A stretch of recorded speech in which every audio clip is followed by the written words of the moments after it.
you wanted to ask about when I got robbed? I did. I was gonna jog back a little bit, but this is a good one, everybody. Well, yeah, right. It was in November, first of all, and USC-UCLA football game was coming on, and I was all set to watch it. And all of a sudden, I got a call, and they said, "Hey, you're closing tonight." I went, "Oh shit. Okay, I'll be there. I'll watch the last half." And I got there, and we closed 15 minutes early before we locked the doors, so that the people would have a chance to see the medicines. People just can't walk in and say, "Give me." They don't know what we have. We had like 40 strains. We always carried 40 strains. It's a good amount. Yeah, it's a good amount. It's a lot amount, actually. You don't see that in dispensaries that often, so no, that's pretty cool. So we got there, and all of a sudden, these three guys came in, and one guy was carrying a little kid's backpack, and one guy started to close the door, and I said, "No, don't close the door. We'll take care of that. I want it open." He opened it back up, and I turned around, and the other guy was pulling this Tech 9 out of the Those guys in kid's California bag. don't mess around. Those No, gangsters. they don't. So he told me to get on my knees, and I have pictures of it from the cameras, and he put it to the back of my head, and said, "Everybody cooperate, and we'll be fine." So they locked the doors and took us all, 6 of us, into the back, and they didn't know what they were doing. They were the biggest, stupidest crooks you'd ever want to see. And they wanted to get the tapes from the security camera. And I told him it was up in this one box that actually it used to be, but that had been compromised, and we had moved it to another place. But he jumped up and knocked the door open, and it was empty. So then he comes back and he points the thing at me again, and he tells me, "I'm going to put you all in a pine box for Christmas." Good line. Well, yeah, in 1950s. Yeah, I know, right? And I'm like, so I had to, and then they said, "Well, where's the money?" or whatever. And I said, "Okay, it's back here." They got into the big safe, and then they said, "Oh, there's the money safe." And I said, "You want me to?"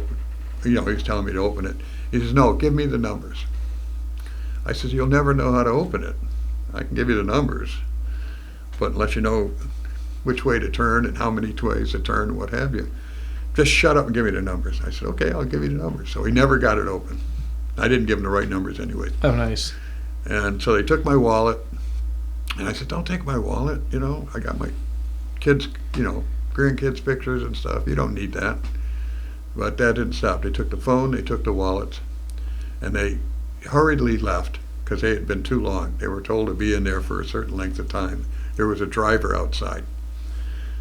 So when they left a backpack back, a kid's backpack with the name Blakely handwritten on it, and there was money in it, and there was some other cannabis in it, and they took jars of cannabis, which they dropped a couple of them, and they tried to take the change. There was money, that change that went all the way around to where the van was parked.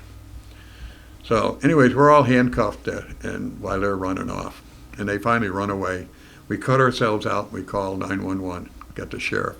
And then we went on the computer because they broke our phones, but they didn't disable to be able to, on the computer, The GPS log there? into the GPS on it. Aha! So when the cop Got him! when the sheriff got there, they're on Franklin Avenue, getting onto the Hollywood Freeway, getting onto the 14, getting onto the 7. They didn't even need the helicopter, huh? Well, no, because we didn't know what the car looked like. Gotcha. So all we knew is that it was going. And they were calling ahead to the different, to Lancaster, Palmdale, and so on. We don't want to lose this one.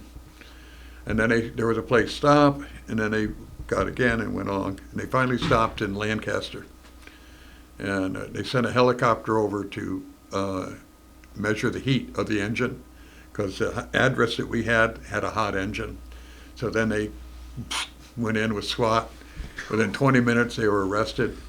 And then, now mind you, I had less on than this. I got a sweater on here today. I just had a shirt. We're talking November now in Lancaster. Lancaster, a little chilly? is cold as shit. And so we go out there. So they ask if we would identify him. Well, okay. So they drive us out in cars, and they keep us in separate police cars, so we can't collaborate our story together.